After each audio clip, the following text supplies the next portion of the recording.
Edmodo page today. And then tomorrow and Wednesday, we're going to show you the Zoom so you can actually see. Someone, I think Maria was asking how we can motivate the students. If they can see you and if you can see them, it'll feel a lot better other than just being locked in your houses. Definitely. Definitely. Agreed. Yeah. So I think, Jimena, I have a feeling Russell is still on Saturday's time. So should we start? Yes. Or should we wait a few minutes? Because I've tried to call him and he's not answering, which means that he's either trying to get in. I'm trying one more time. He's never actually answered me on WhatsApp, but let's see if this time he does. Yeah, try it again, and if he doesn't reply, and if you That's okay. Yeah, because the worst case scenario is that he will connect at in an hour or 50 minutes. So it's all perfect. Okay. All right, so he's not answering the phone. Something must have happened, who knows? So how about if we start? Because everybody's here. Unless, Jimena, do you want to give them a few more minutes or would you like to start? No, I think we can get started because there's people who were very, very, very punctual. Yes. Yes. And I want to honor that. So if it's okay, let's just get started. And I'm sure some more people will join in, but you just go on ahead. Okay, wonderful. So Russell is the technological expert, but I'm familiar with the Edmodo page. So I'm going to lead you through it slowly. And please, as Jimena says, please use the chat because I'm really good at reading both of them. Let me open it up and make sure I have that on my screen. And Jimena will help answer them and I will read them too, okay? So anyway, welcome everyone. And yes, thank you for being punctual. We know that sometimes time is flexible in certain countries. I'm from New York originally and time is not flexible where I'm from. Time is a religion. But I've lived in Spain for a long time, so I've been here about 20 years. I'm still getting used to it. I still get annoyed when people are late. So let's begin. And the problem is that the time change happened on Sunday and Russell must have been confused. So don't worry, he's going to be here. He's really excited about this. Today, tomorrow, and Wednesday, we're going to be doing a series. I'm going to begin with very, very basic Edmodo methods of uploading your materials. And then tomorrow and Wednesday,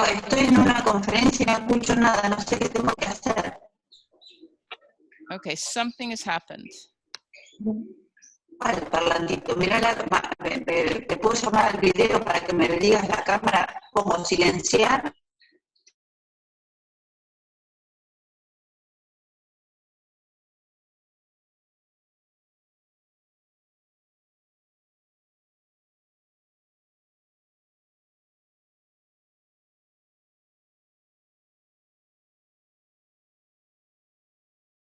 All right, I'm going to turn off my camera because you don't need to see me really. You need to see the screen, all right? And that way the system won't crash. All right, so let me make sure this is working. What we're doing today is essentially what you do in your classrooms, and that's taking all the reading, writing, listening, speaking, and assessments, and we're putting them on a platform. This is complementary to any platform you're using right now, all right? So the idea is that today you're going to learn the very, very basic setup for Edmodo, and anyone can do it. If I can do it, you all can do it. And what I'm going to show you the very basic way you can take your textbook, whatever textbook you're using, whatever material you're using, I'm going to show you how you can put it onto the platform. Then on Tuesday, someone is yelling at his dog. We need to make sure all the microphones are off, please. So Tuesday, we're going to do a little more of, we're going to do an introduction to Zoom, which means you can have online lessons with your students. And I'm going to show you how you can add scaffolding to your lessons. I call them sparkles because it's a lot more fun. And then on Wednesday, Russell is going to keep working on Zoom, doing advanced settings for Zoom and for Edmodo. and show you how to do student participation, put them in breakout rooms and that sort of thing. And I'm going to show you how you can turn all of your lessons into projects. Because one thing that we really can do with all the students home is do more intensive work and make it a lot more interesting. All right, so any problems with that, you let me know, but those are our objectives for these 3 days. So Russell is going to start. We're having trouble, he's going to be connecting anytime soon, so I'm just going to go ahead. Now, I want to repeat, my specialty is adding sparkles to whatever lesson you're working on. So it was very difficult for me to hold back and just do the basic textbook. But first, I want to show you how to do the basic uploading, and then tomorrow and Wednesday, I can show you how to make it more fun. So I'm using this. This is a new publication by Richmond, but it could be anything you're using. I'm using this just because it's set up like most other textbooks. These are the pages of this unit. It's going to look familiar. There are pictures, there are text, there's assessment, right? There's true or false questions, there's multiple choice questions, text, etc. So what I want to do is show you in Edmodo. Now, are any of you familiar with Edmodo? Have any of you worked on it yet? Let me see if I can get this. Okay, I see.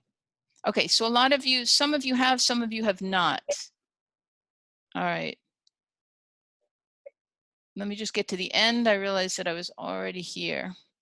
Okay, let me keep going. All right, Edmodo, maybe I should go to Edmodo and just show you. All right, I'm going to show you. You're going to be more familiar with this once Russell connects. So, just trying to figure out the best way to do this for you. Now, if I go here, can you see my page, Edmodo?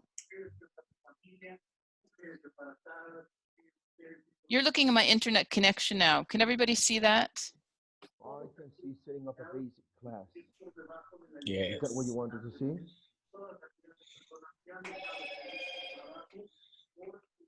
Yeah, it's going a little slowly. That's why we didn't want to do it this way. I have most of them recorded. This is the Edmodo page, and this is what we're going to be talking about. So it's very easy to go into Edmodo and register. And what you're going to see once you register, and you will do this later on. So we're going to repeat all of this. You're going to be masters at this. This is my page, and this is what I created to show you. And I called it Setting Up Basic Class. Tomorrow you're going to see another one. I have publications on the left, I have folders, and I have members. I have 3 of my pets who are members because these are the students, for instance. On the top we have, these are the ones that you usually see in any Facebook page or any Moodle page. So what I'm going to be doing is showing you basically 4 ways to upload materials, okay? Donna, So I'm going to go apparently not everyone is seeing your Edmodo page. Okay, now do you see the presentation? Yeah, I think some of us are looking at the PowerPoint. Okay, all right, that's fine. We're going to go to the PowerPoint and I'm going to begin. I'm going to take those pages and I'm going to upload them onto the Edmodo page. So the first way we can do this is simply a post. And most of you probably are familiar with Facebook. So basically what we're doing here is making a post. And I'm saying this is when we just say hello to our students and we say we're going to begin, because you know all of them and they know all of you, we're going to begin Unit 4 today. And I could say to them, I want you to do activity 2 before we have our Zoom meeting later. And what you're seeing now is that I'm uploading the first 2 pages of the unit. Why am I doing this? Probably your students have their student's book at home, but I don't ever want a student to say to me, I left it at school or I lost it, and they have an excuse not to do the work. So I always put the pages on the platform just so they have no excuses. I think that's brilliant, personally. So here we have the greeting, the welcoming post, and I put the first 2 pages on, and I'm asking them to do activity 2 before their Zoom meeting. That's the first thing we can do. Now,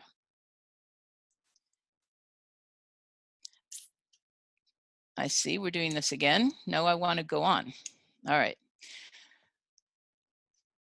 The thing about posts is that the only way to get feedback from the students is if they post something back to you. So it's a lot of reading. So we want to find a way for the system to do a lot of work. Now, over on the right, you're going to see, here we have, sorry, go on the left. We're going to open up some folders. I don't want to have to upload pages every time I'm doing an activity.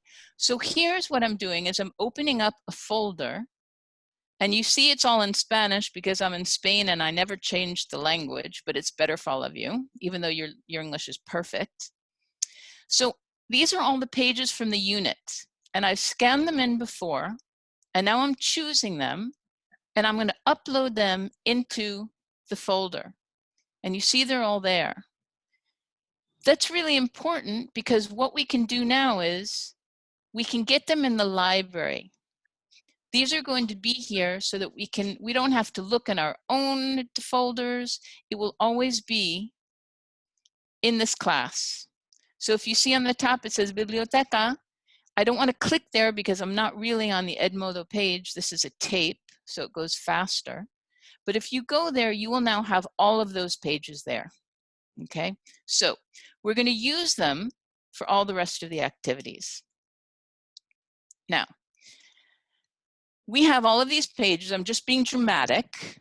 All of these pages from Unit 4 are now in my Edmodo classroom.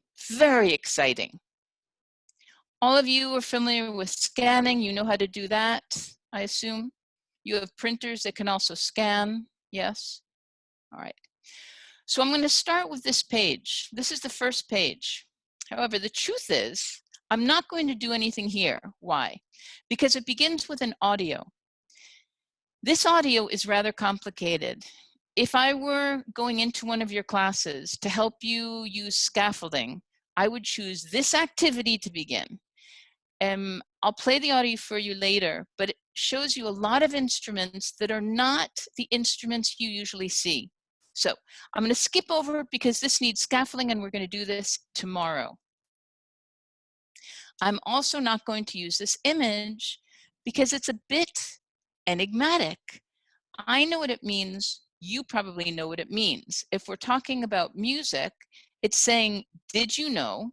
And probably what the insinuation is, did you know there are different types of music, string instruments and woodwind instruments?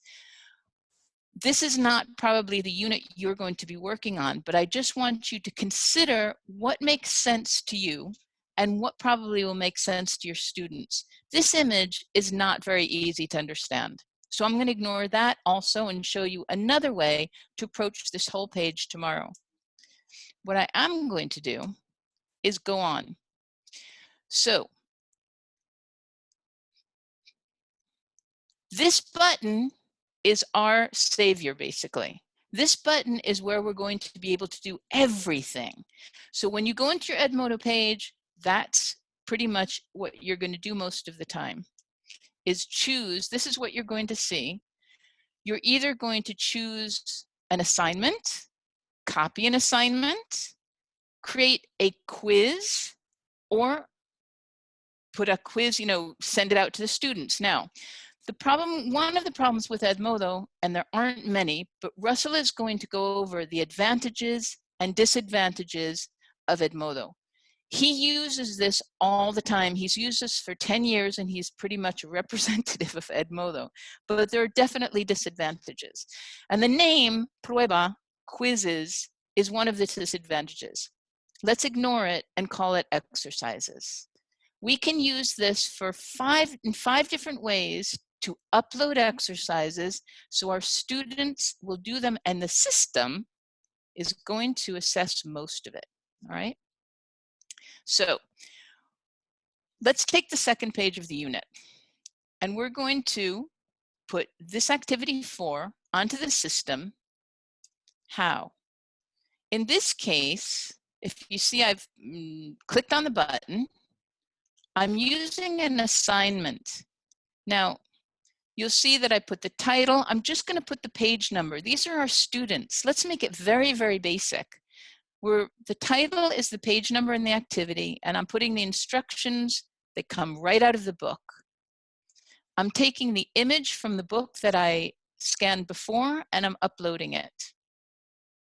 All right, so far. So now it's uploading. We're going to see it. Everyone with me so far, right?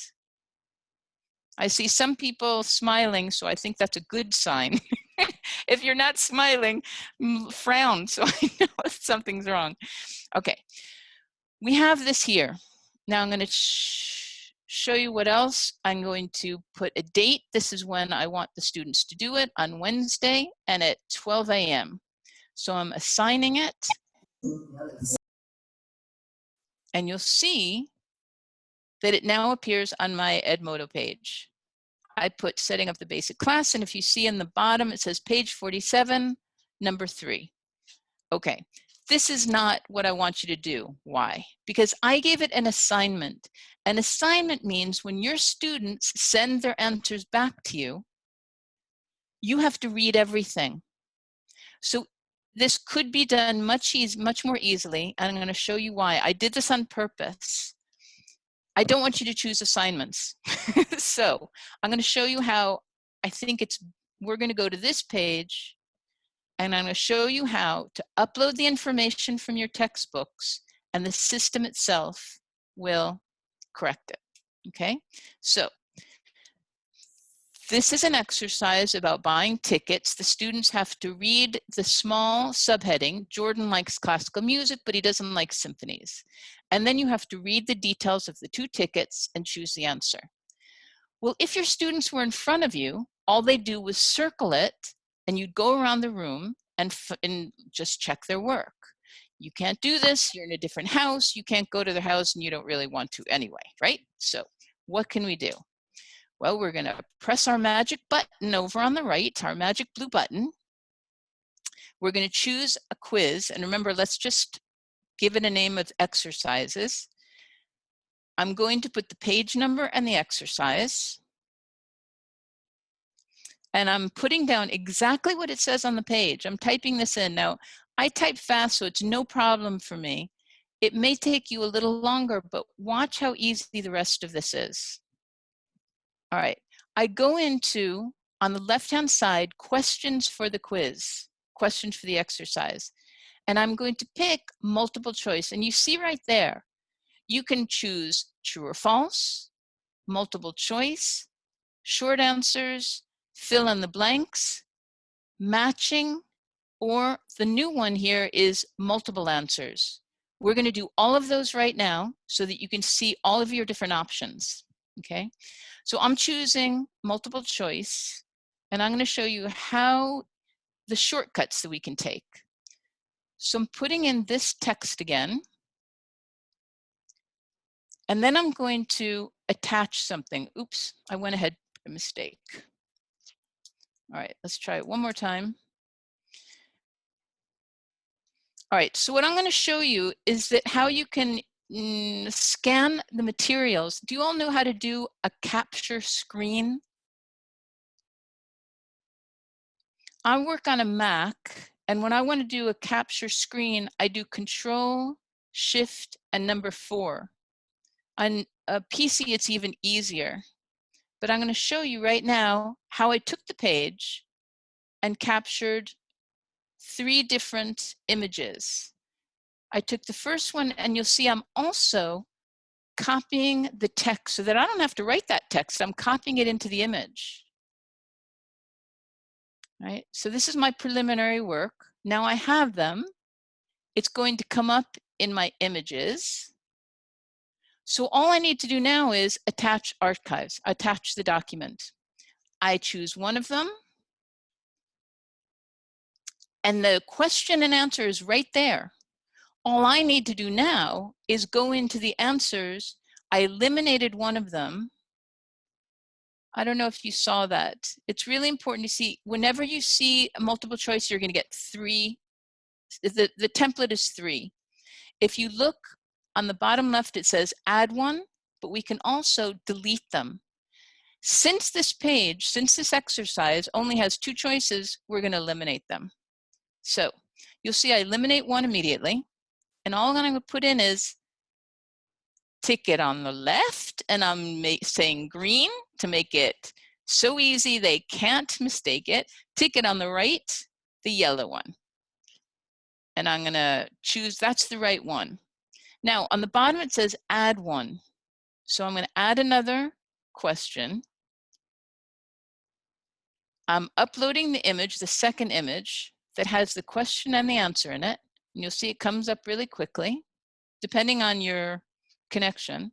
And then all I have to do on the bottom is write in. This time I'm just saying ticket on the left and ticket on the right. Here we can do a little bit of vocabulary for them. And I have one more to do. So I'm adding one more. And you see right there what I did. And this might happen to you. I said I was going to add one, and then I went to assign it. And this is the message I got. Don't panic if you get this message. It says you made a mistake. The mistake I made was I didn't finish the last question. It's showing me that I have more work to do. So all I do is close it and do the last question. All right, so I'm putting the text in again. I'm uploading the third image. And now I have to remember, delete one of the multiple choices. And this time I'm only putting the color in, making it a little challenging. The black ticket and the light green ticket. And that's it. I've just created an activity. I assign it. Let's see what date I gave for the students. You can choose any date you want. Russell is going to show you some other options on this. If you see on here, this is the date I say they have to do it for Wednesday at 12 a.m.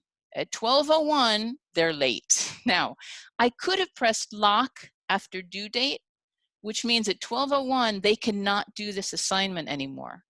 But I don't do it because Russell is going to show you later that you're going to see if the students do it late or not. But I do a lot of online work, and if my students write to me and say, I forgot about the deadline, or my car broke down and I couldn't get home in time to finish the assignment, could you open it up for me again, please? Which is worse? Putting a lock date and showing them that you're serious, or having to open it up again time after time for each student? I would say leave it like this because you'll know in any case. All right, so now we have the due date, the exercise is complete. It now shows up on the page. So we've now uploaded an exercise that the system will correct. Russell is going to show you later how we assess this. You don't have to do anything. You're going to like doing this more than being in school because the computer is going to do most of it. All right, any questions about this so far? I'm going to show you another way now. This is another multiple choice, but here we're going to capture an image that basically does the whole thing for us. So we click on our magic blue button, we choose quizzes, we gave it the page number, we put all this information in the instructions, we go to questions, and this, we're going to still do multiple choice. All right, but now I'm going to upload the image that basically has said everything. This is an easy one. In this image, you're going to find this in your own textbooks. Here are the different options. Now this is for an audio. So we can upload another archive, another document. I'm now going to upload the audio. And this is brilliant because they can listen to it over and over again if they want to. And I love this idea. So I have the audio in my files. I've now uploaded it. And all I have to do after this is just put the different options in to the multiple choice. and the options are directly from the book. So I put them here. I go to add another question because I think there are 7 options. So I just keep I keep clicking on this until I have all the options. And all I need to do is make sure on the right, I click the one that's correct. And now the question is done. Okay, here's another brilliant part of Edmodo. Since that one image has all the questions and answers, I could go to add another question, but most of my work is already done. So I'm going to go to copy the question.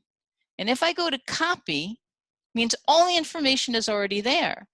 The audio is all there. The only thing it hasn't copied are the answers.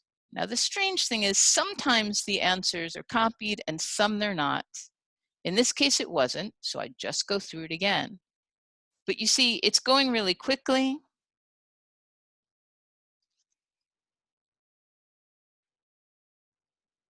And it doesn't matter if these answers are in a different order as long as you click the one that's correct.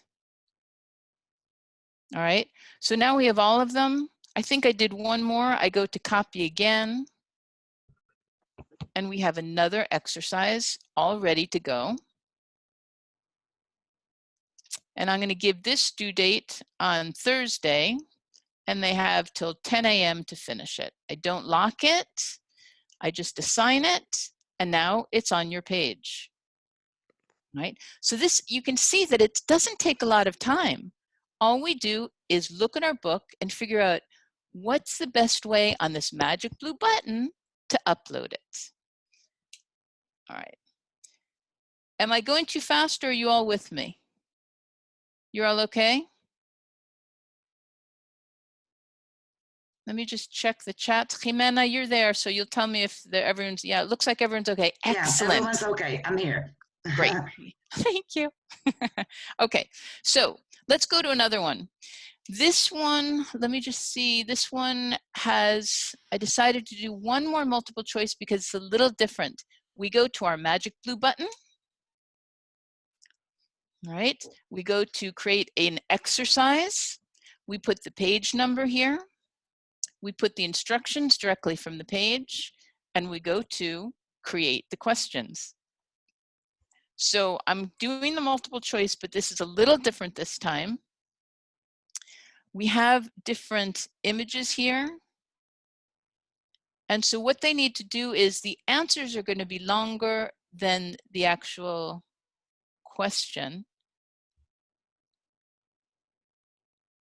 All right, here I'm putting in Louis Armstrong, Bob Marley. You're going to see Beethoven. And I want someone to tell me if you find the mistake I make here. I decided not to go back and fix it because I'm going to correct it tomorrow and show you how to correct these things. Has anyone seen the mistake I made yet? All right, so here I'm duplicating it. This time the answers came up, and all I have to do is change this, the A, B, C, and D. I just have to change this part, okay, and change the answer. And I'm duplicating it again. I'm copying this question again. And for some reason this time the answers weren't copied, but I just have to copy them in. Has anyone caught the mistake? I think they have. Yeah. Yes, you got it. You got it. I think it's really funny because I didn't realize till later that I had done it. And one reason I have to tell you is because in Spain, for some reason, they love the Beatles. They love them. And I really am not a big Beatles fan. So I think it was partly that I just couldn't be bothered correcting it. And also I'm working on a natural science textbook for Richmond. So I was thinking of the beetle. All right, in any case, it's good that I did that because tomorrow I'm going to show you how to correct these things. Because what we need to do is copy and paste. You can't just go back in and do it. So now we have another exercise. It's all uploaded to the platform. I'm giving it a date. I decided this needs till Sunday for them to do it, and they have till 4 a.m. For all the people that don't like to go to sleep, they have to 4 a.m. to finish it. All right. So we have all these on the Modo page. And now we're going to do a few more kinds. If you notice on the right, the next exercise is not multiple choice. So how can we put that kind of exercise onto a platform?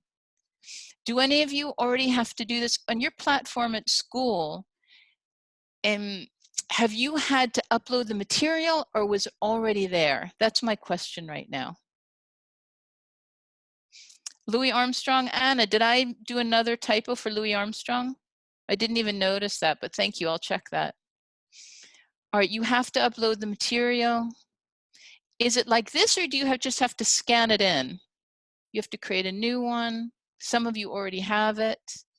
Okay. So when you say you had to upload it all, for instance, Maria, Teresa, Catalina, you have an ebook. Okay, that's a lot easier. Blanca, you all have to upload it all. Do you have to upload it like as I'm showing you, or just scan in the pages and send it to your students? So many, yeah, the ebooks are a lot easier. You use forms, so you have to do it both ways. All right, scan sometimes, they already have the books. All right, so I'm also working under the premise that your students have the books, but you have no way of checking the books unless they take a picture of themselves and send it to you, and that's very time consuming. So with the Edmodo platform, it's going to do most of the work for you. All right, send them to your students, they solved it, and send me another document. Okay, so Stephanie, this is going to be easier, I think.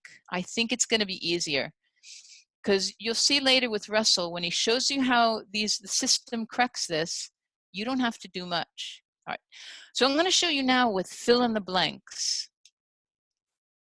Here we have fill in the blanks, and the system is also going to correct this. So we go to the magic blue button, we go to quizzes, exercises. All right, we put in the page number.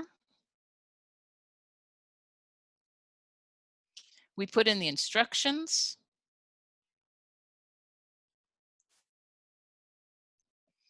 All right, and then we go to create questions, and this time I'm going to pick, if you saw, I'm picking fill in the blanks.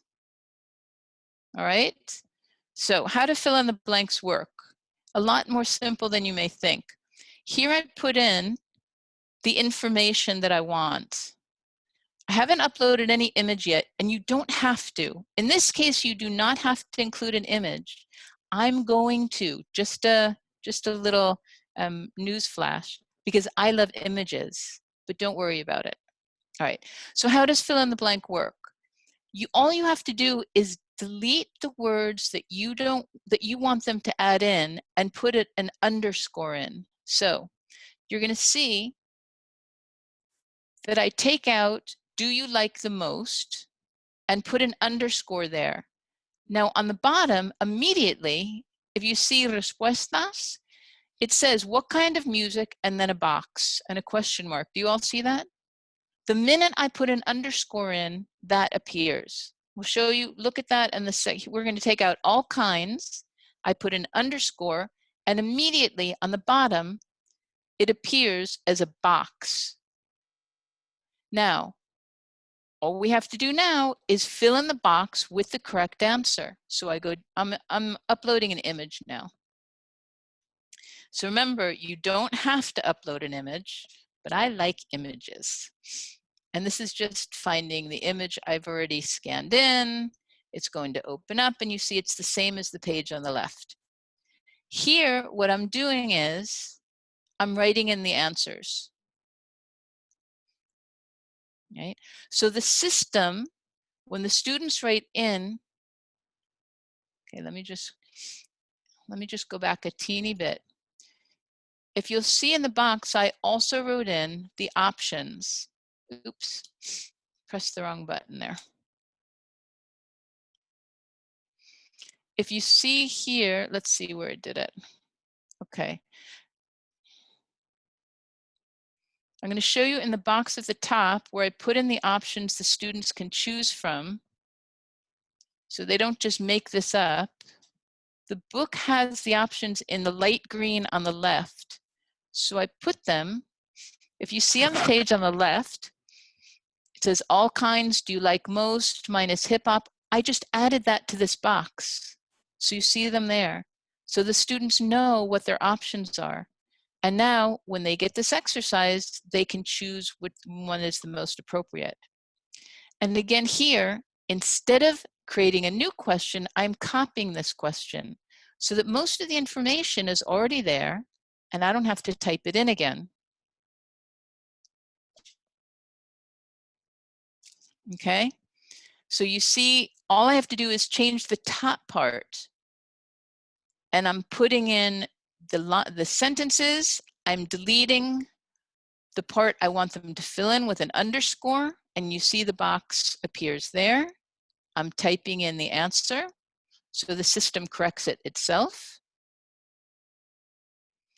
And I go to the, I'm also eliminating this picture because it's not the right one. I'm putting in another one. Only if you want to, people, only if you want to. Again, I like images. I think it makes it so much more inviting. I'm going to copy this question so it has most of the information already there. I'm just going to change these two sentences. I took them directly from the page. Now I'm going to eliminate. I wrote Beatles incorrectly here, by the way. This is when I realized that I'd written it incorrectly before. You see I put an underscore there. I'm changing it. Doesn't actually matter if this was incorrect, as long as it's correct in the box below. All right, and now we have, I'm eliminating this and putting in another image from the page itself.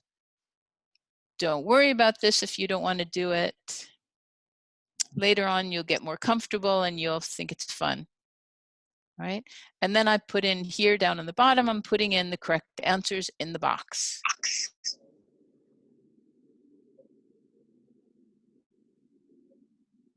Okay. All right, and so that's it. Those are the questions we now have. Fill in the blanks online. The system will correct all of this. Are you have any questions on this, or you feel comfortable with this so far? I'm going to assign it. I think I've decided that, yeah, Saturday is a good date for this. Choose anything you want. And I've given them to 8 a.m. so they can sleep a little bit. All right.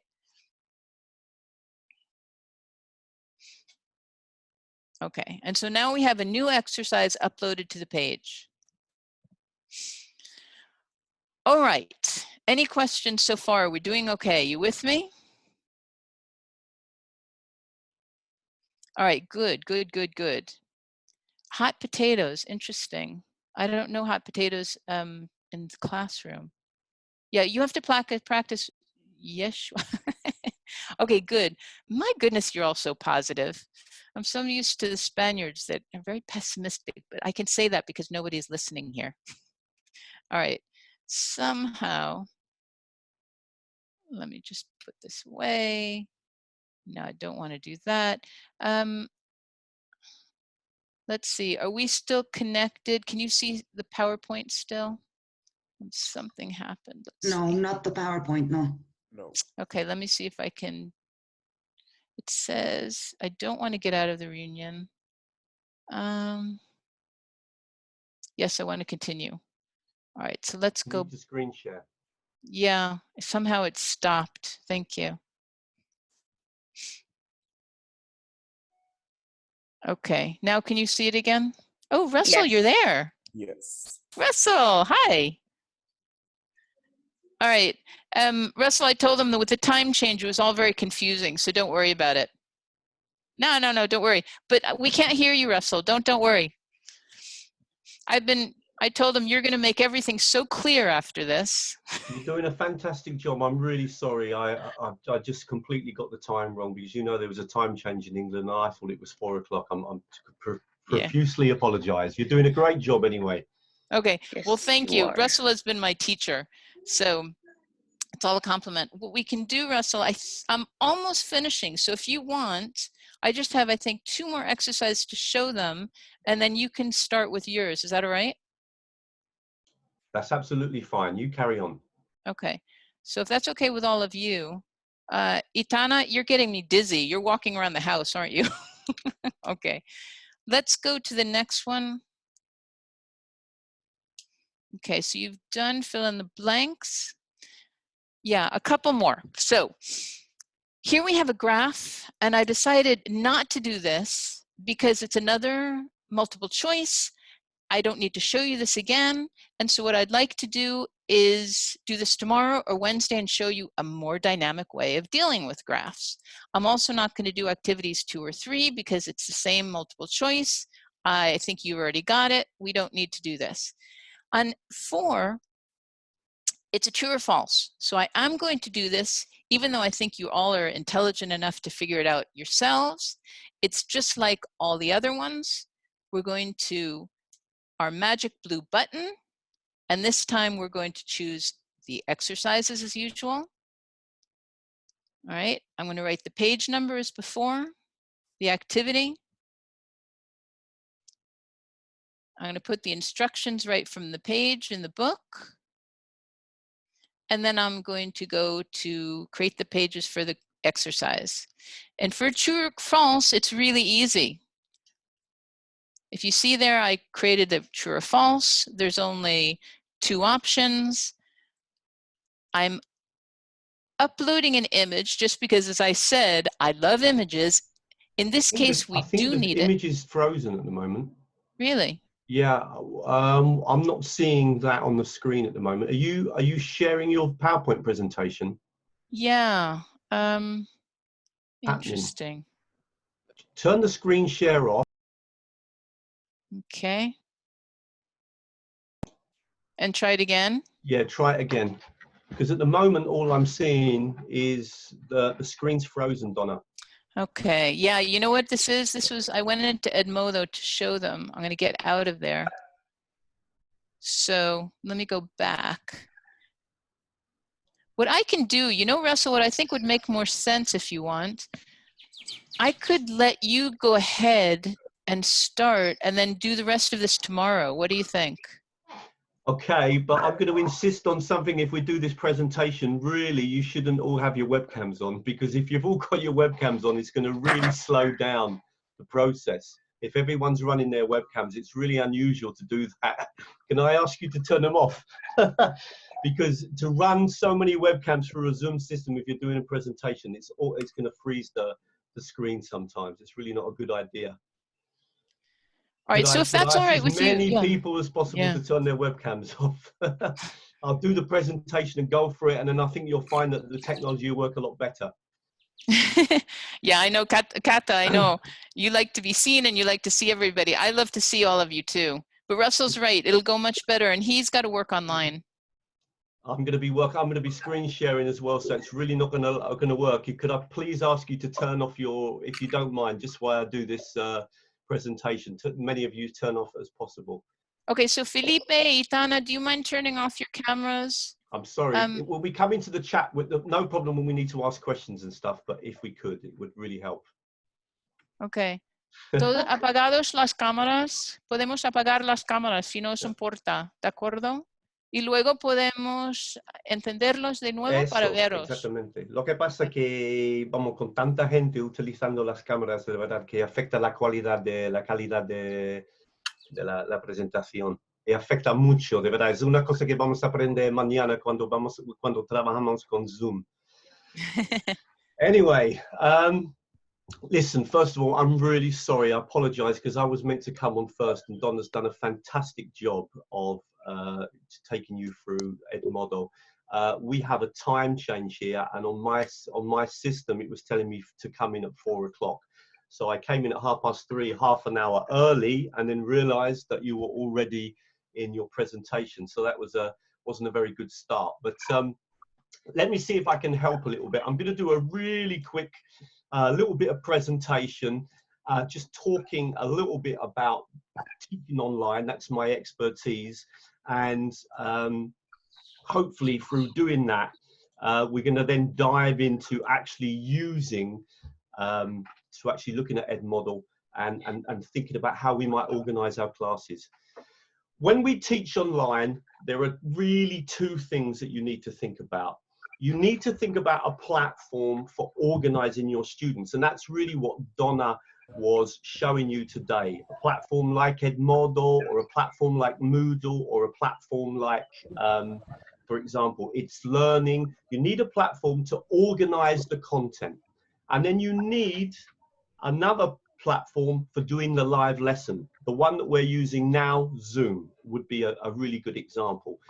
You need a place for the students to go online and find all their content so that they can come into the platform, they can feel part of the class. They can you turn off your audio as well? Because I can hear all the audio as well. So they can come into a class, they can be in a class, and they can see their friends, etc. And they can then work with the platform. Sorry, I can hear loads of sound. Could you turn off the audio? I'm sorry, guys, but it's very difficult to do a presentation if the audio is on as well. Please, could you just mute the sound? Right. So you need a platform. Okay, you need a platform. That's the psychological part of the students kind of logging in and seeing that they're in a group. That's where you give them your homework. That's where you give them your activities, etc. So you need that platform. It could be Edmodo, it could be Moodle, it could be the platform that Richmond provide. But you need some central place where your students log in and they feel part of a class. And then you need the live session. So when we're looking at training, and when I'm doing teacher training, I'm trying to get teachers to understand those two parts of what we do when we teach online. So when we think of something like Edmodo, okay, and what Donna was just showing you before, it really does three things. Edmodo organizes the students. So it puts them into a class. When you go onto Edmodo, you create your classes and the students log into the class. They're in the class with you, and now you can start to write to them and share videos with them and do quizzes, as Donna was showing you, and do assignments, etc. Now you have a place to organize your students. Psychologically, your students are logging in to their classroom. It's also where you can communicate with your students. So from a communication point of view, whenever you teach fully online, you really do need this platform. Edmodo is a really good example. You also need content, and this is where you can share your content. So it's a place where you can link to content from the Richmond books, for example. So it can be content that you're going to share, or it can be content that you share from YouTube or you share from the internet. So the platform organizes the students, it provides them with the content, but it also creates the activities like the quizzes and the discussions and the assignments and the polls that you just saw Donna doing. So it's almost impossible to be teaching online if you don't have a platform to organize your students. That's why you always need these two things: platform, which we're looking at today, and then Zoom, which we're going to look at tomorrow, and then on the last day as well. Sorry, Russell, we just had a question. They're wondering if Zoom is free. Zoom is not free for big classes. We'll be talking about that tomorrow. Zoom is free at the moment for classes for up to, I think it's 45 minutes. So you can, at the moment, you can use Zoom to teach online for up to 45 minutes, I think with a maximum of 300 students. So for now, at the moment, it is free. Normally, it's not free. Zoom seems to be the platform of choice for the live teaching. Don't forget, please be careful. That's only one part. Your students do a Zoom, they finish the class. What do they do afterwards? How do they connect afterwards? You need a platform as well. You must have both.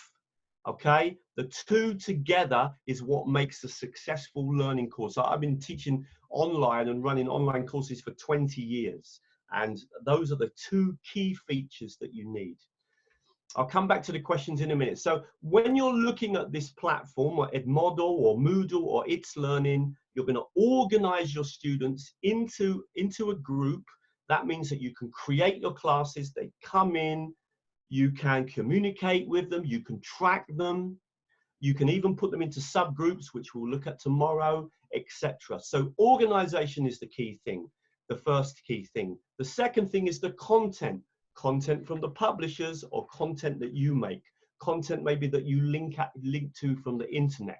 This is why you need this platform. So I finish my live lesson, I go onto the platform, I do the homework, I do the quizzes, I do the assignments, I have the discussions, and I've covered both things, live session, platform. That's why you need both. And Russell, sorry, yeah. I just wanted to, one thing, some people are putting in, just like you expected, that they can do Class Dojo or Google Drive. Can you explain to them why the advantages and disadvantages of those? Yeah, we'll definitely come to that in a minute. I think so. It's an excellent class. I'll jump in a sec. Let me just finish this part, and then I'll jump out of the presentation and we'll deal with some questions. It's brilliant that you're focusing on the questions, because when I'm presenting, I'm not looking at the questions. So good. Okay, so one of the things to understand about something like Edmodo is that it actually is built within the context, the idea, the concept of a classroom. So you'll see in a minute when I show you, you create a class, you get a code, you give that code to the students, your students log into the class. They are in a classroom environment. In other words, online. They can do quizzes, they can do assignments, they can have discussions, they can see their friends, they can share content on the timeline. When you work with something like Google Classroom, it's not quite the same. Google Classroom is more a type of ecosystem for the different types of products that are available within Google, like Google Docs, Google Forms, using Gmail. It's very good, but it's a different way of working. It's not quite the same as Edmodo. Edmodo is very much based on the school online. There's a kind of psychological thing about Edmodo, that you actually join a class. Your friends are in the class with you. You put something on the wall. It's just like Facebook. You put something on the wall, everybody in your class sees you. All these other tools are excellent. You have to make your own choice. It doesn't have to be Edmodo. It could be Schoology. It could be a product that Richmond offers. It could be Moodle. It could be It's Learning. Each one is a little bit different. But I like Edmodo because I like, especially for learners, this idea that they are going into a class, that this is their class online. And that's the reason I like working with it. It's also a very easy tool to learn. I run a lot of training courses in Edmodo, and basically in about half a day to a day, someone can really learn to use Edmodo well. And they can have their students organized in their classes, you'll see in a minute, and it's quite a nice system to use in that way. I'll quickly take you through an example in a minute, okay? Let me just jump out of my presentation at this just quick step a minute, and let's just have a quick look at my Moodle account, okay? So I think I've got it up here on the screen. I'm gonna click on it and show you. So hopefully, actually, let me jump to the other one. It might be, let me just, hang on, let me just stop sharing a minute. Just open up the other one, 1 second. Just make sure I've got the right one open, right, lovely. Just gonna come back into the presentation, lovely. So screen share, and let's see if I can find my example of my Moodle rather than, that's it, lovely. That's the one I want, sorry. Right, this is my Moodle platform. Okay, you can see I'm on the home page. And let me just see if I can move that out of the way a minute. And if I look here, I've got all my classes and I've got all my groups. Now, if I go into one of my groups, to give you an example, let me come into this one here, Blended Learning. So I'm coming into this group now. Okay, this is one of the reasons why I needed you to turn off your cameras, because when I'm doing this takes quite a lot of screen power. It takes a lot of processing power. So I can see all the members of this group. I can click here. I can see all my students. They're all there. okay? I can go to my posts. It's just like working with Facebook. If I write anything here, okay, and if I share a video or share a PDF file or share a link, immediately I click on post, that content goes straight to my students. I've got a direct way now of connecting with my students simply by just posting to them. I know that everybody logged into that class can now access that content. I can share anything from my computer, as Donna was saying, images, video content, PDFs. I could link to content from the Richmond books. I could upload PDFs of the Richmond books. Immediately, I have a way of sharing content with my students. And also, when I share content, for example, here I've got a video that I've shared. My students can reply to me. It's just like Facebook. It's very natural for students to move to Edmodo because they recognize the wall like they do Facebook. So they can comment on anything. They can click here and write their comment, and they can add a picture or add a video. So immediately, one of the things about Edmodo is it's very much based on communication. That immediately you've got a way of sharing content with your students. Now, everything that you do here on the wall, everything that you do on the wall, that is going to be shared publicly. All of the students will see that. However, if you create, and Donna was showing you earlier, if you create a quiz or an assignment, that is only you and the student. So you upload the quiz, the student does the quiz, you can see that they've done the quiz, you can check. The communication is directly between you and the student. And the same if you do an assignment. If you create an assignment, the students do the assignment, you will see, it will tell you students have done the assignment, you click, you give them a mark, and the communication is between you and the student. So when the students do an assignment or do a quiz, and the students then, after they've done it, you can give them their feedback, or as Donna said, if you do a quiz, you can do it automatically. You put the answers into Edmodo, you don't have to do anything. Students do the quiz and everything is done. You wake up the next day, the students have done the quiz. This is very powerful. Everything in Edmodo is tracked. Let me give you an example. If I come up to my classes, let me just come back a minute to the home page. If I come up here to my classes, 1 minute, let me just see if I can. So if I come up here, I've got my classes on this side, and I've got my, we normally use classes when we're talking about students, and we normally talk about groups. We use, if we're doing groups, we're normally talking about teacher training. So normally when we're dividing up the way that we want to use Edmodo, if we're going to use it for teaching students, we use classes. And if we're going to use it for teaching teacher trainers, then we normally use groups, okay? So if I want to make a class really quickly, all right, let me just give you an example. If I want to make a class, I literally click here, click on create a class, I fill in that information and click on create, and immediately it will produce a code. Let me give you an example. So if I was to come down to, sorry, that class is blocked, so it actually doesn't matter, but let me just come to another one. Let me come to this one here. I can unlock it. As soon as you create a class, it creates a code.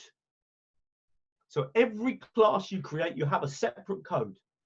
You give that code to your students log in, now you are connected with them. So if you're teaching maybe 5 or 6 different classes, you can simply make a class for each group of students that you're working with, send the code to the students, and they can log into that class. When all your students are logged in, you can lock the class, and then nobody else can join. So you can actually click on lock. All of the students that have already logged in, they're okay. They can come in and out, but nobody else can join the class at that point. Donna, I'm going to come back and see, has anyone got any questions at that point? Is anything coming on the screen that I need to know about? Well, the most important questions they have are about Zoom and Edmodo. They want to know if there's any way to do live Edmodo, and I keep trying to explain to them that it's Zoom. That's why you use both tools. Listen, brilliant question though. Look, this is what Donna and I have been discussing this week. You must understand, you need both. You need, because Zoom just does a live lesson. But what do the students do after? So when you leave me today in Zoom, what happens? We have no way of being connected. But if I have you also connected on Edmodo, then I can tell you, now go to home to do the homework. Now read such and such a book and answer the questions in the quiz. Now go to page blah, blah, blah in the book and then go on to Edmodo and do the assignments. You need both. Okay, so when I run my teacher training courses in how to teach online with Niall, for example, and we have a big training course at the moment, those courses have two parts in them, okay? They have the part for the platform and the part for the live. Now, if you get confident with Zoom, if you get confident with it, then you will realize that you can actually use Zoom and Edmodo together like I'm doing now. I could, if I was teaching you, I could give you a link now to Edmodo and say, go off, do a quiz. You've got 5 minutes, then come back. So that ability to connect Zoom and Edmodo is very powerful, but not at the beginning. At the beginning, you need to understand Zoom and you need to understand Edmodo. You need to get good with them, and then you can start to link them together. I hope that makes sense. Russell, do you have any experience with using Zoom for very young students? I have no experience at all, as in me teaching. I've watched many classes and I have to say it's very difficult. If you're talking about students, say, that are 6, 7 years old, sometimes can be really difficult to keep them motivated online. I've observed many classes in China using Zoom, using other tools, and it can be really difficult, I must admit. Okay, that was just their question. Is Zoom better for preschool, primary, or secondary? So I guess their parents should be around. Yes, that's one possibility. Look, I think one really important thing to say here, this is not ideal way of teaching young learners, especially if they're in groups of 10, 12, 15, 20 students. It's okay with perhaps older students, yes, but we have no choice at the moment. We have no choice in terms of everyone's kind of forced into this situation of using Zoom. But would I like to use Zoom with my young learners? No. From what I've seen, no. There are a few good teachers who are good with it, but you've got to be really very practiced. I think it's hard to teach young learners on an online platform like Zoom. Okay, so we've got no choice though. All right, so Russell, then they're going back to the code. What they're asking is, how do they sign up, I guess? Yeah, well, it's really easy. You go onto Edmodo, you simply create an account, okay? When you create an account, once you've got an account, you can create as many classes as you want, okay? So you can have 30, 40, 50. I've got maybe 100 classes.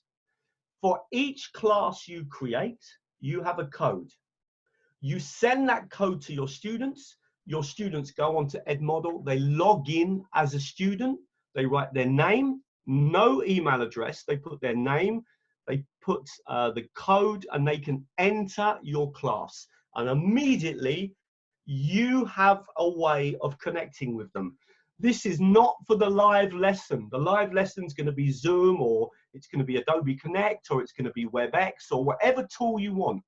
This is what do the students do after the live lesson.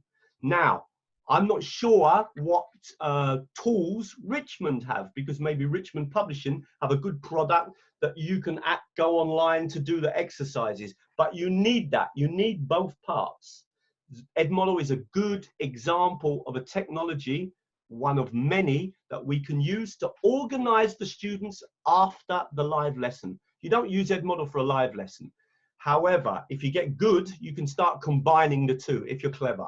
Once you get skilled, once you get kind of used to using Zoom, then you will be able to do that. Yeah.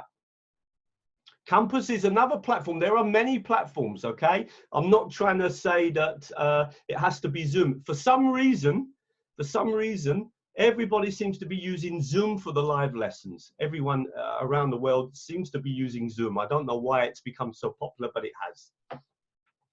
Any more questions, Donna, that I could deal with? I think we can go on for the time being. Okay, lovely. So let me just jump back into the presentation then. Okay, so just to take it a little bit further.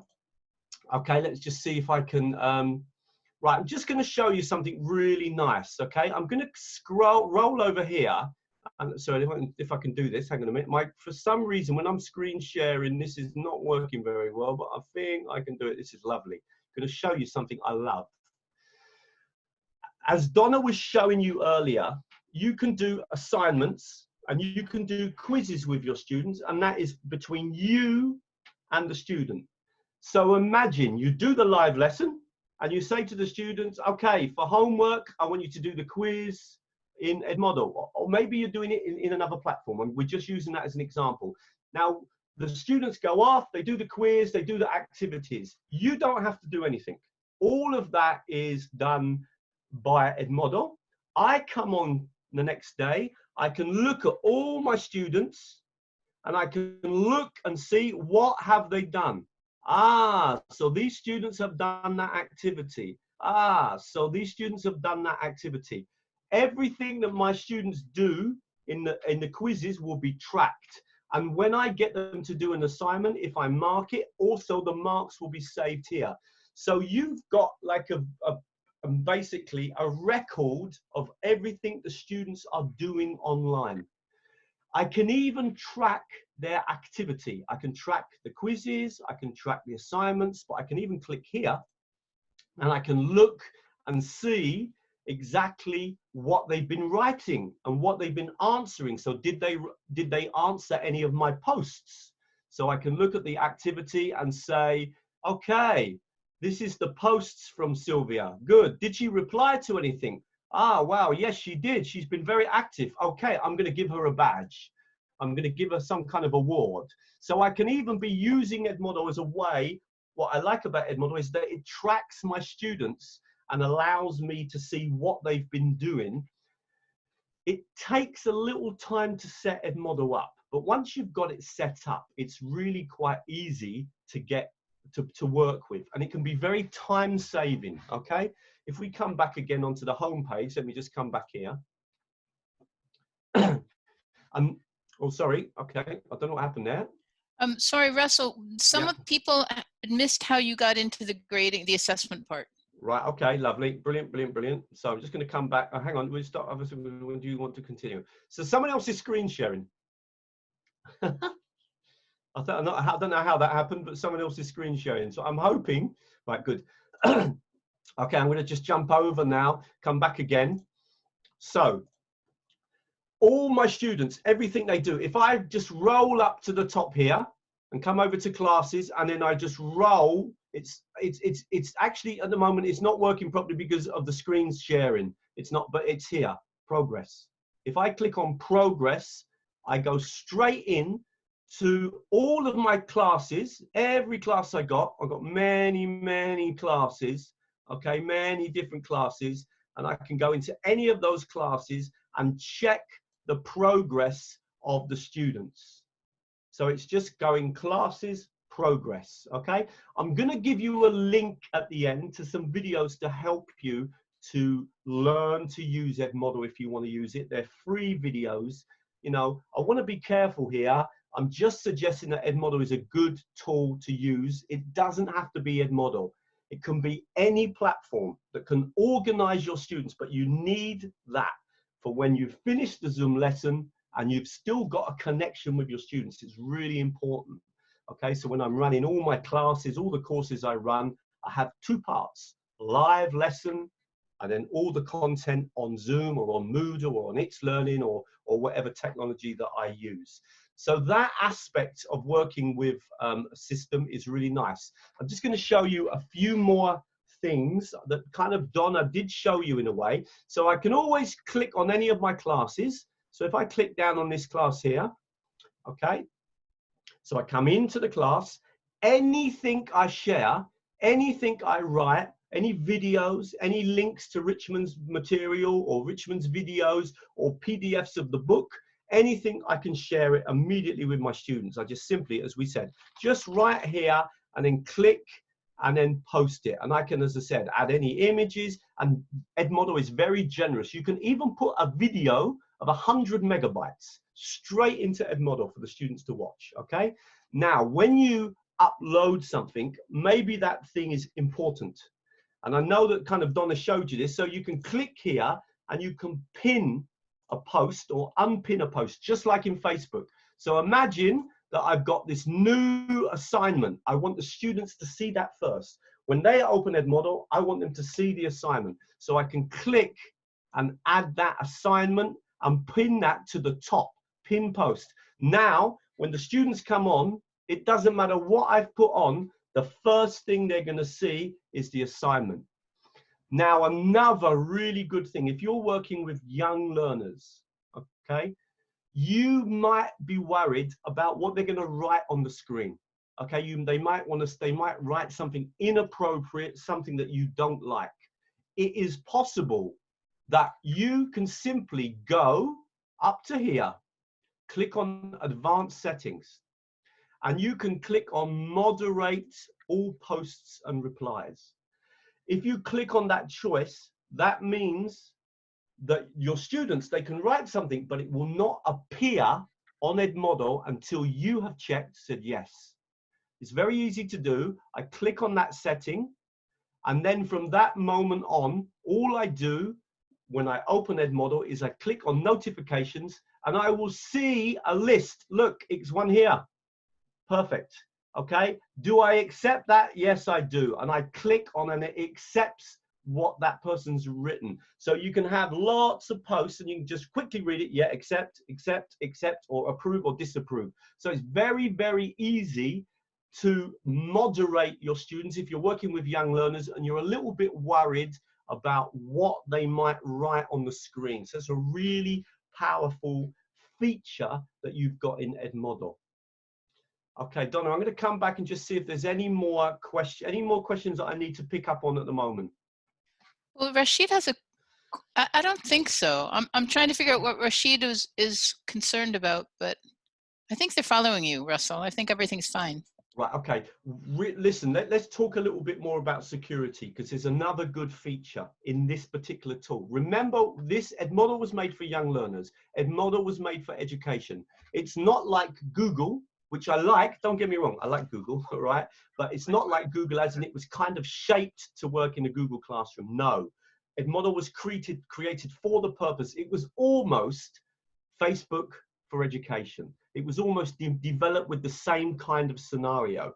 So, as an example, when you create an account in Edmodo, if I come in and screen share just one more time, and just come in a moment, okay, and I just screen share and I just jump back into Edmodo. If I just log out of my Edmodo account, which I can do here, if I now try to log in as a student, so I'm just going to quickly come onto Edmodo. Can I move this out of the way? Yes, I can. Good. Right, let me just see if I can get onto the home page of Edmodo. So I'm going to sign up for a free account. Hopefully it's going to give me the option to click and open the student account. But yeah, student account. Okay. When you're a student, you put your name, your last name, the class code that the teacher has given you. And just put a username like Russell 1999 or whatever. No email is required. And the student needs a login to remember so they can log back into Edmodo. So students do not need to give any email address at all. Just a name, a last name, class code. Now, once a student has got an account, once a student's actually got an account, okay, and in fact, if I click out, just stop sharing a minute and just show you this. Hang on a minute. If I just jump out and could quickly show you. Once a student has got an account, and I think I've actually got my student account open, I might be able to show you that as well here. This is a student account. Once a student, so this is like a student. I have a student account as well, so that I can practice teacher account, student account, so I can see how it looks. Once you've got a student account, you can join as many classes as you want. So all you need to do, let's say that you make an account and you've got one teacher. Then you go into another class and the teacher says, yeah, I'm also using Edmodo. The student doesn't need to create another account. They simply click on join class, put in the code of the class, and they can automatically join another class. And then they can go in another class and join another. So they create one account. They can be in many, many, many, many classes. Exactly the same way as the teacher can create one account and have many, many, many classes. I have about 100.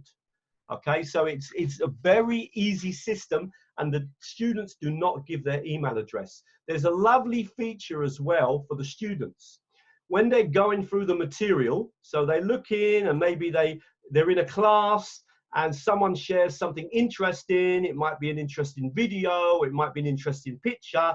Let's say, for example, just to take an example, I can click here and then I can click add post to backpack. In other words, if there are things that I like that I'm working through or I need them for my homework, I can just put them in my backpack. So the student has this backpack feature. So they can be working through Edmodo, find different things they need or the things they need for their homework. They just push them into their backpack. So I literally click on add post to backpack. And then if I come up to my backpack, then I will find that the things that I've saved are going to be in my backpack. So I can be putting videos in there and PDF files and quizzes and anything that I might need to do my homework that night. So it's almost like the student walking home with their backpack, but they're doing it digitally. Okay, it's kind of a good idea if you create an account in Edmodo to create a student account as well. Then you can log into your own classes and test them, which is something that I do all the time. If I just jump back again, so I'm just going to stop sharing and come back and just show you one last thing. I'm just going to go here. I didn't see, you might have shown this, Donna. So let me just quickly see if I can come back in as a teacher a minute. So I'm just going to log back into my class. I should be able to do it from here. I think Donna did look at this, but I might have missed this just before I came in the room. With any of your groups, okay, so let's take an example here with this one here, because I use this for teacher training as well. I didn't show them this, Russ. Right, okay. If you come here, you can see all my folders. So I can create a folder, and this is really important. Again, this is about this whole idea. Yes, Zoom is great for teaching, but how are you going to organize your students? They want to do some revision. Or what about if you record the Zoom lesson, you want to share it in Edmodo? You need the two things. You need the platform and you need the live lesson, because here is where all my student content is. My students are doing a course with me. They can go to day 8. They've got all the connections to all the handouts, any videos, any links, any exercises from Richmond, any videos from Richmond I want to share. Everything is in the folders. So the folders is a really important feature because it helps me to organize the content for my students, and they can find the content. The Edmodo part is the psychological part of saying, I'm in a class. My folders are here. My discussion is here. My homework is here. Zoom is the teacher presence, connecting with the teacher, seeing your teacher in the class and having that feeling that you're in a lesson. But it's not the part after, the homework, the connection after. That is why you need both parts to make an online course successful. Okay, I'm going to stop sharing now. I don't know if that was any good in terms of kind of trying to make the point about how these technologies work. Was that? Yeah, I think they're following you really well, Russell. There are two questions I think that you might be able to answer. One is that someone still had questions about the pinning, but they also have questions about the parent account. Right, okay. I have to be honest, all right? I know I've been training people with Edmodo for many years, but very few of my teachers around the world ever ask me about the parent code. So I don't understand it really well. However, I can explain to you that when you have a student, for every student that logs in, you have a code for the parent as well. And the parent can't write in Edmodo, but they can see what their student has done, and also they can see what is on the public wall. So they can kind of, now the reason for this is that in some countries, teachers or parents are worried about the use of technology. Another really good thing about Edmodo is that you can have it on your mobile.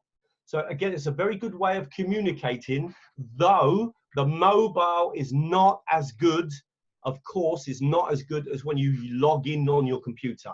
Okay, mobiles never have the same technology as a computer has. So the parent code is quite an interesting aspect. For example, if I jump back into my Edmodo, okay, I may be even able to show you this. I'm going to come into one of my classes. So let me just see if I can move that over there. So I'm going to come into one of my classes. Let's come into this class here. And I do, sorry, something happened there. You are viewing someone else's screens. Come on, someone else's This is screen very sharing. interesting. Okay, this is because we got various people set up as. I can tell you what the reason for that, but this will stop other. Yes.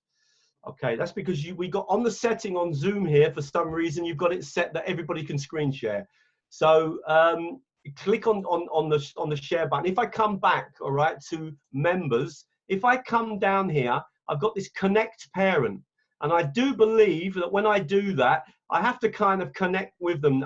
The system has changed a little bit, so I must admit I'm not the person to answer that question. But if they're logged in as a student, you can get a parent code that you can email to them, and they can log in and see what their students doing. Okay, it is potentially possible. The other thing is, right, that the pin is when you want to make sure that whatever you've put on the screen is always at the top.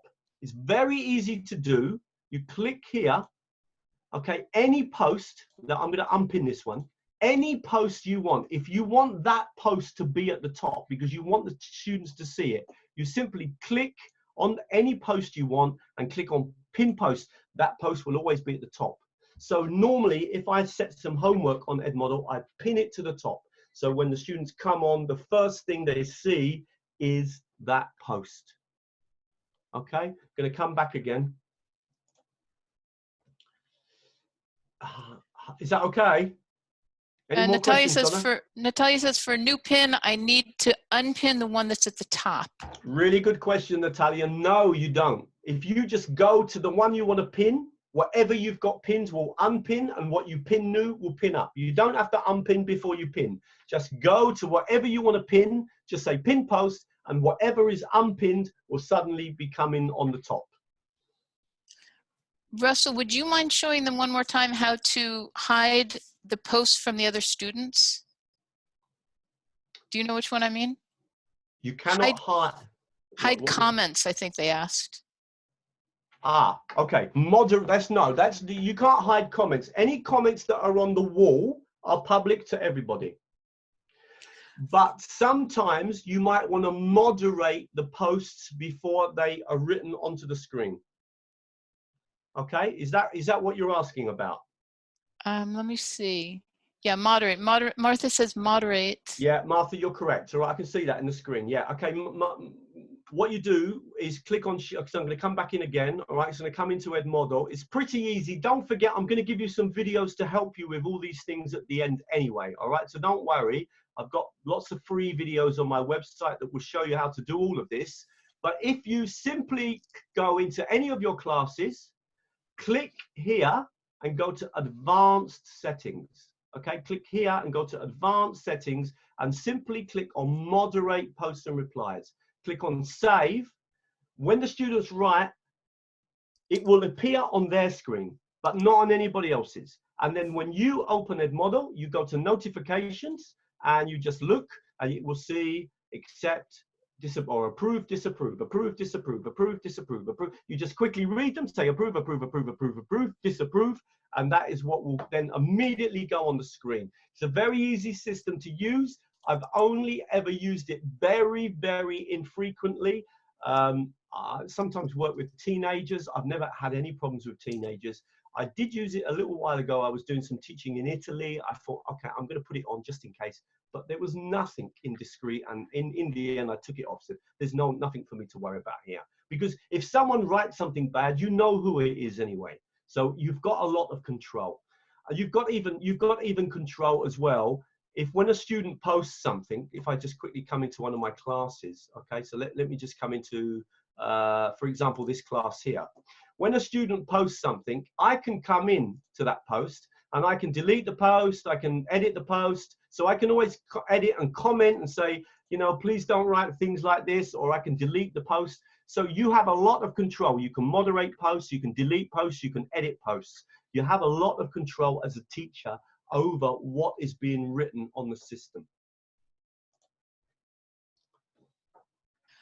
Right, so Russell, this other question that keeps coming up, I don't know if you're going to be able to answer this or not. This may be a question for Jimena. They're asking about plagiarism and copyright. No, sorry, just let's talk about copyright. Right, when there's, all right, obviously, this is a really good question to discuss with Richmond Publishing, because I don't know. I realize that a lot of the publishing companies are saying under the circumstances that if they're told, you know, but Richmond can tell me that. When you share something from the internet, as in you share a link to a website, or you share or you embed a video into Moodle, into Edmodo, sorry, there is no copyright issue. I have hundreds of videos on YouTube. If somebody takes my video and puts it into Edmodo, there is no copyright issue, because they are not downloading that content into Edmodo. They are simply linking to it from the internet. That was the whole basis of the internet, that we share links and content. There is a big difference between you physically downloading my video and uploading it onto Edmodo. So you have a copy of my video. That is illegal. If you go to my YouTube channel and link to Edmodo from my YouTube channel, there is no infringement of copyright. So you need to understand, unless you're grabbing a physical copy of something, you don't need to worry. Obviously, when it comes to downloading content from the publishers, you will need permission from them. I'm sure someone at Richmond Publishing can answer that question better than I can. I'm here.